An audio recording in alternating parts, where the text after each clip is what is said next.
Hello everyone, welcome back to my channel. সবাই কেমন আছো? আশা করি অনেক ভালো আছো, সুস্থ আছো।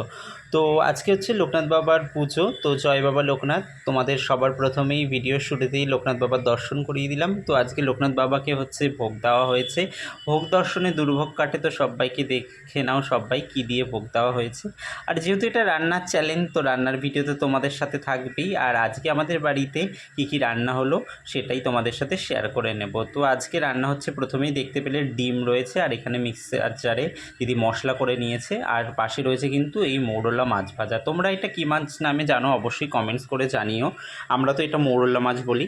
আর ডিমগুলো যেহেতু ফ্রাই করবে, ভেজে নেবে এবং ডিমগুলোকে ঝোল করবে, তার জন্য একটু নুন আর হলুদ দিয়ে মাখিয়ে নিল দিদি প্রথমে। তো এই তোমরা দেখতেই পেয়েছো, প্রথমে কড়াইতে তেল গরম করতে বসিয়ে দিয়েছে, আর এই গরম তেলের মধ্যে এবার একে একে ডিমগুলো সব ছেড়ে দিচ্ছে। এগুলো যাতে একটু ফ্রাই হয়ে যায়, মানে ভেজে নেবে। কারণ ডিমটা দেখবে একটু ভেজে নিলে খেতে অনেকটা টেস্ট হয়। আর কাঁচা ডিম যদি অনেক মানে সেদ্ধ করা, কাঁচা বলতে সেদ্ধ করে তারপর সেটা যদি চলে যায়, সেটা একটা অন্যরকম টেস্ট। আর একটু হালকা ফ্রাই করে নিলে সেটা কিন্তু একটা অন্যরকম টেস্ট লাগে। কার এরকমভাবে ভালো লাগে, আর কার কাঁচা অবশ্যই মানে সেদ্ধ করার পর ঝোলে যদি পুরোপুরি দিয়ে দেয় ডিমটা, সেটা কীরকমভাবে খেতে লাগে সেটা অবশ্যই কমেন্টস করে জানিও। আর এখানে দেখো, এই যে মৌরলা মাছ এর মধ্যে হলুদ আর লবণ দিয়ে দিচ্ছে। এটা হচ্ছে মৌরলা মাছের ফ্রাই হবে শুধু, মানে ডাল সেদ্ধ করা হয়েছে। তো রান্নার শেষে তোমরা দেখতে পাবে ডাল সেদ্ধর সাথে এই মৌরলা মাছ ভাজা, আর একটু লবণ, একটু নুন, হলুদ, তারপরে হচ্ছে লঙ্কার গুঁড়ো।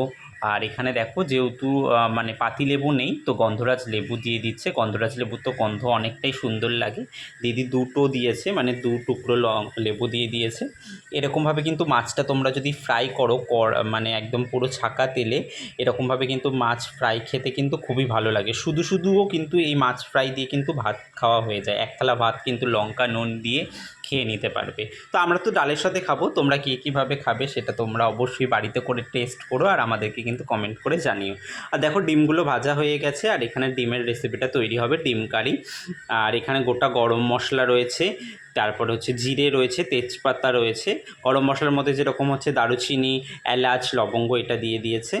আর এই যে মিক্সিতে যে মশলাটা করে রেখেছিল, এটার মধ্যে রয়েছে গোটা জিরে, আদা, তারপরে হচ্ছে লঙ্কা, টমেটো, প্লাস হচ্ছে পেঁয়াজ, রসুন।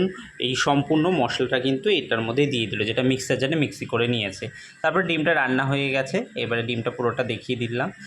এখন ডিমটা রান্না হয়ে গেছে, আর এই দেখো গরম গরম তেলের মধ্যে এবারে যে মাছগুলোর মধ্যে নুন হলুদ এগুলো মাখিয়ে রেখেছিল, সেটা ভেজে নিচ্ছে, ফ্রাই করে নিল। আর দেখো রান্নাটাও হয়ে গেছে। ভাত, এই যে তোমাদেরকে বলেছিলাম ডাল রয়েছে, ডাল, আর এই দেখো করকরা মাছ ভাজা আর ডিমের ঝোল। তো রেসিপিগুলো তোমাদের কেমন লাগলো অবশ্যই কমেন্ট করে জানিও, আর ভালো লাগলে অবশ্যই আমাকে, যদি ইউটিউব থেকে দেখো,